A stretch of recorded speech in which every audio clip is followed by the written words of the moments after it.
আসসালামু আলাইকুম। আপনারা সবাই কেমন আছেন? এই যে ব্যাগটা আমাদের নিশান নানা চশমা দোকান থেকে পেয়েছি। এটাকে আমি সাজাচ্ছি, দেখুন কেমন হয়েছে।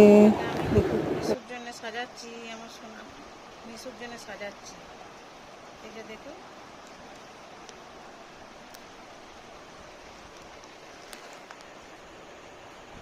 এটা লাগিয়েছি। এটা একদম প্লেন ছিল, এখানে একটা অ্যাড ছিল, একটা জামা দিয়ে দিয়েছি।